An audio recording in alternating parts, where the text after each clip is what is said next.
नमस्कार, स्वागत है आपका। अपन सीजीपीएससी की तैयारी कर रहे हैं तो वहाँ गणित के प्रश्न पूछे जाते हैं। यहाँ गणित बेसिक से बताया जा रहा है, तो आज बहुत ही बेसिक चीज़ बताया जा रहा है, जिसको एक बार देख लीजिए। पता है तो एक बार रिवाइज हो जाएगा, और नहीं पता है तो एक बार उसको अच्छे से समझ लेंगे। तो देखिए, यहाँ पे विभक्त होने का नियम बताया जा रहा है। विभक्ति के नियम को जानना बहुत आसान है। तो इसमें मुख्य रूप से आप 3, 2, 5, 7 और 11 का जरूर आपको पता होना चाहिए विभक्ति का नियम। उसके बाद बाकी 4, 8 ये आपको नहीं भी पता होगा तो भी चल जाएगा, क्योंकि ये 2 से विभक्त होता ही है, जो 4 से और 8 से होता है। तो 2, 3, 5, 7 और 11 के लिए विभक्ति के नियम यहाँ पे बताया जा रहा है। तो सबसे पहले 2 से विभक्त होने के नियम है। तो यदि किसी संख्या का इकाई का अंक 0, 2, 4, 6 या 8 इनमें से कोई एक है, तो वह संख्या 2 से पूरी तरह से विभक्त होगी। यही नियम है। पहला हम एक उदाहरण देख लेते हैं। 97,532। देखिए, ये 97,532 संख्या है। तो इतनी बड़ी संख्या है, लेकिन हम 1 सेकंड भी नहीं लगेगा पहचानने में कि ये 2 से पूर्णतः विभक्त है, क्योंकि यहाँ पे इकाई का जो अंक है वो 2 है। और ये आप सभी को पता होगा कि ये इकाई है, ये दहाई, ये सैकड़ा, ये हज़ार, ये 10,000। ये इसका क्या होता है? स्थानीय मान होता है, प्लेस वैल्यू होता है। तो वो पता होना चाहिए। दाईं तरफ से गिनते हैं तो ये पहचानने का बहुत आसान तरीका है। इसी तरह से 5 से विभक्ति का नियम भी पहचानना बहुत आसान है, वो भी बताया जाएगा। तो 2 में सिर्फ इकाई का अंक देखना है, चाहे संख्या कितनी भी बड़ी हो। अब इसी तरह एक और संख्या ले लेते हैं। यहाँ पे 3 लाख वाला ले लेते हैं। ये देखिए, 3, 5, 7, 9, 1, 0, 8।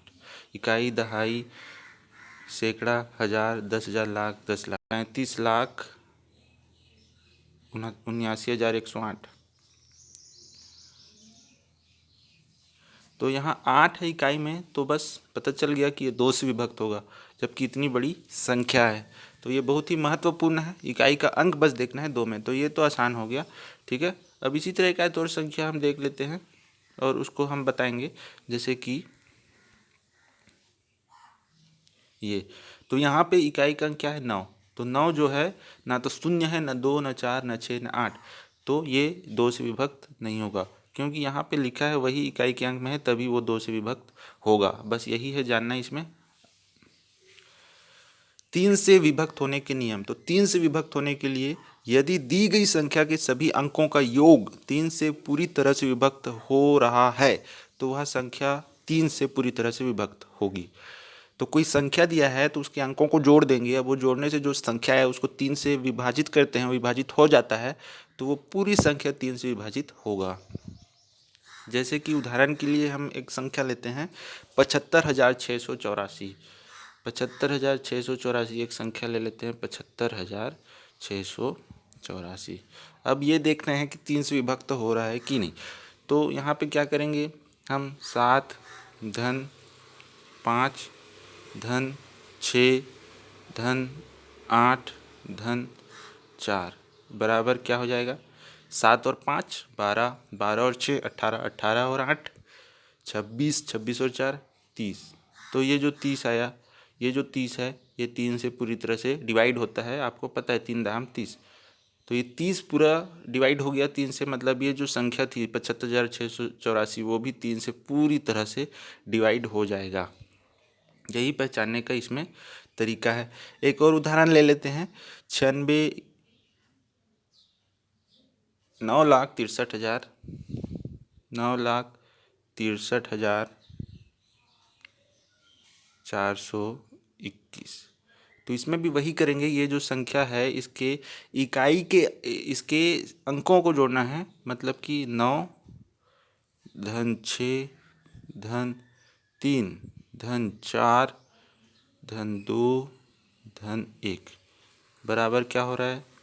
9 और 6 15, 15 और 3 18, 18 और 4 22, 22 और 2 24 और 1 25, मतलब 25 आ रहा है।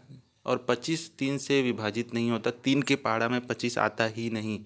इसका मतलब ये जो संख्या है 25 3 से विभाजित नहीं हो रहा है। तो ये जो 9,63,421 है, ये भी 3 से विभाजित नहीं हो पाएगा। तो यही पहचानने का तरीका है। बस जो भी संख्या है उनके अंकों को आपस में जोड़ो, अगर वो 3 से विभाजित होता है तो पूरी संख्या भी 3 से विभाजित होगी। यही नियम है।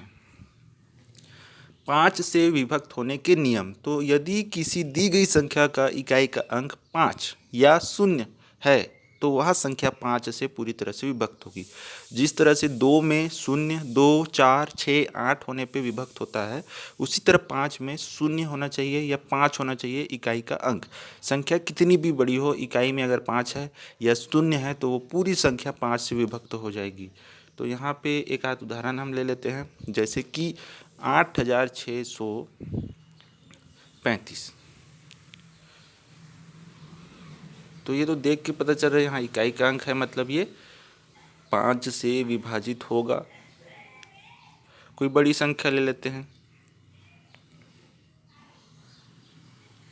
ये तो आप देख सकते हैं इकाई, दहाई, सैकड़ा, हजार, 10,000, लाख, 10 लाख। तो इतनी बड़ी संख्या को 1 सेकंड भी नहीं लगेगा पहचानने में कि ये 5 से विभक्त हो रही है पूरी तरह से, क्योंकि यहाँ पे जो इकाई का अंक है वो 0 है। और इस शून्य की जगह, अगर इस 0 के जगह 5 होता तब भी ये विभाजित होता। तो यही है 5 से विभक्ति का नियम। 7 से विभक्ति का नियम, इसको अच्छे से समझिए, क्योंकि इससे पहले बाकी जो 3 बताया गया वो बहुत आसान था, वो सामान्यतः सभी को याद होता है, लेकिन 7 से विभक्ति का नियम बहुत लोग भूल जाते हैं बीच बीच में, या बहुत लोगों को पता ही नहीं है। तो 7 से विभक्ति का नियम ये है कि यदि इकाई अंक को छोड़कर, दी गई संख्या में इकाई अंक को छोड़कर शेष बची संख्या में से इकाई अंक का 2 गुना करके उसे घटा देने के बाद बची संख्या 7 से विभक्त हो, तभी दी गई संख्या 7 से पूरी तरह से विभक्त होगी। तो उदाहरण से इसको समझ लेते हैं, जैसा लिखा है बिल्कुल वैसा ही करना है। जैसे मान लीजिए 882 है एक संख्या, तो इसमें क्या लिखा है कि इकाई, दी गई संख्या के इकाई के अंक को छोड़कर, इकाई का अंक क्या है 2 है, तो 2 को छोड़ देते हैं, ये है ना 2, 2 को हम छोड़ देते हैं। तो उसके बाद क्या लिखा है, शेष बची संख्या में से, तो शेष बची संख्या क्या हो गया, 2 को हटा दिए तो 88। शेष बची संख्या में से इकाई अंक का 2 गुना, इकाई अंक क्या है 2 है, तो उसका 2 गुना करेंगे मतलब 2 से गुना, तो 2 गुना हो गया तो क्या हो गया 4 हो गया। तो वो 2 गुना को शेष बची संख्या से घटा देने के बाद बची संख्या क्या हो गई 84। अब ये 84 क्या 7 से पूरी तरह से विभक्त होता है? हाँ होता है, 7 एकम 7, 7 एकम 7, 7 दूनी 14। तो 84 7 से पूरी तरह से विभक्त हो रहा है। इसका मतलब ये जो 882 है ये भी 7 से पूरी तरह से विभक्त हो जाएगा। तो यही नियम है इसमें, ठीक है, यही इसका नियम है। एक आध और हम संख्या ले लेते हैं, जैसे कि 84,000, 8,44,254, 8,44,254, ये बड़ी संख्या है। इतनी बड़ी संख्या को यहाँ पे आप नहीं कर पाएंगे, क्योंकि इकाई का अंक आप छोड़ देंगे तो इतनी बड़ी संख्या में से 8 को घटाएंगे तब भी वो बहुत बड़ी संख्या ही होगी। तो इतनी बड़ी संख्या में आप ये ढूंढना आपके लिए मुश्किल होगा। तो यहाँ पे उससे अच्छा है कि 3 अंकों की संख्या में ये ज़्यादातर अच्छे से काम करेगा। तो ये आपको समझना है। तो जैसे एक 663 और देख लेते हैं। तो 663 में इकाई का अंक 3 है, 3 को हटा देते हैं, शेष बची संख्या 66, तो 66 है। अब 66 में इकाई के अंक का 2 गुना मतलब 3 दूनी 6, 6 को घटाएंगे तो क्या बच रहा है 60। अब ये जो 60 है ये 7 से विभक्त होता है क्या? नहीं होता। 7 अट्ठे 56, 7 तियां 63, तो 60 7 से विभक्त नहीं होता पूरी तरह से, इसलिए 663 भी 7 से विभक्त नहीं होगा। ठीक है, तो यही है पहचानने का तरीका। तो ये जो 7 वाला है सामान्यतः 3 अंकों की संख्या में ही लागू होगा, बड़ी संख्या में ये ढूंढना इसको मुश्किल होगा।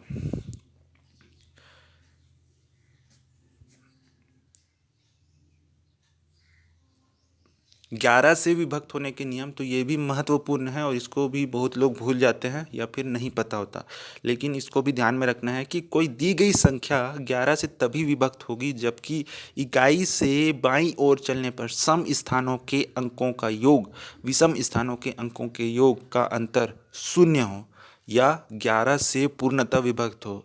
सम स्थानों के अंकों का योग से विषम स्थानों के अंकों का योग को घटाने पे 0 आ रहा है तो वो 11 से विभक्त होगा, या फिर ऐसी संख्या है जो 11 से पूर्णतः विभक्त हो रही है वो 11 से विभक्त होगा। जैसे उदाहरण के हम देखते हैं, एक बड़ी सी संख्या, ये 11 से विभक्ति का जो नियम है बड़ी बड़ी संख्याओं में लागू होता है और आसानी से पहचान में आ जाता है। तो ये देख लेते हैं।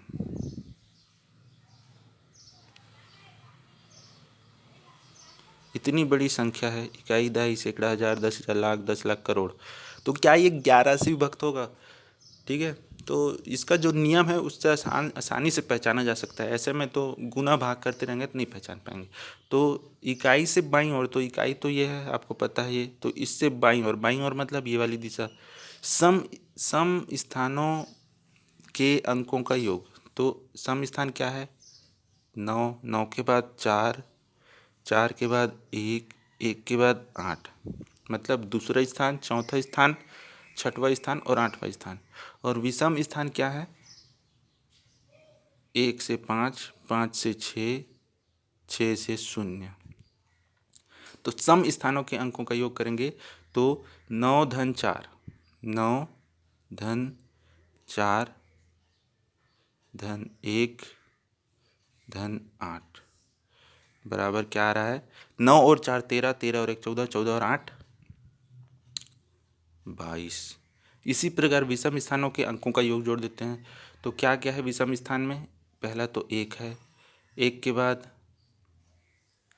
5 है, ठीक है, 1 के बाद क्या है?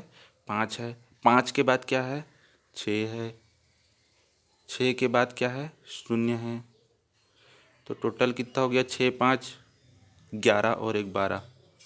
अब 22 में से 12 को घटाएंगे, क्योंकि सम स्थानों के अंकों का योग में से विषम स्थानों के अंकों का योग को घटाना है। तो 22 में 12 गया तो 10। तो ये जो 10 है ये ना तो 0 है और ना ही ये 11 से विभाजित होता है। ठीक है, 11 से विभाजित नहीं होता।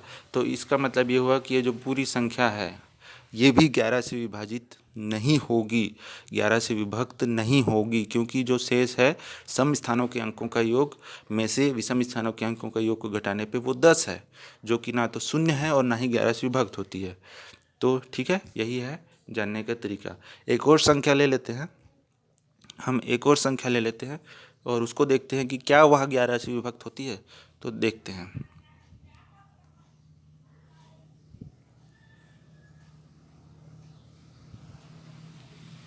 देखिए इतना बड़ा संख्या है, ठीक है, क्या है? इकाई, दहाई, सैकड़ा, हजार, 10,000, लाख, 10 लाख, करोड़, 2,36,00,000। तो यहाँ पे नियम के अनुसार क्या करना है? ये बाईं ओर, दाईं ओर नहीं, बाईं ओर। तो सम स्थानों के अंकों का योग क्या है? सबसे पहले सम स्थानों के अंकों का योग कर देते हैं। तो 6, 6 के बाद 7, 7 के बाद 6, 6 के बाद फिर 2, मतलब 6 और 7 13, 13 और 6 19, 19 और 2 21। सम स्थानों के अंकों का योग 21। अब विषम स्थानों के अंकों का योग मतलब 9 और 0, 9, 9, 9 18, 18 और 3 21। तो सम स्थानों के अंकों के योग में से विषम स्थानों के अंकों का योग को घटा रहे हैं तो मिल रहा है 0। तो नियम अनुसार 0 आ रहा है, मतलब ये पूरी संख्या 11 से विभाजित होगी। ठीक है, तो ये है तरीका। तो उम्मीद करता हूँ वीडियो में आपको कुछ ना कुछ नया सीखने को मिला होगा। इस वीडियो को लाइक कीजिए, चैनल को सब्सक्राइब कीजिए, लाल कलर का सब्सक्राइब बटन दबाकर, फिर बेल आइकन दिखेगा उससे दबाइए, उससे वीडियो का नोटिफिकेशन मिलेगा। और कमेंट बॉक्स में लिखिए। अगले वीडियो में मिलेंगे। धन्यवाद। जय हिंद।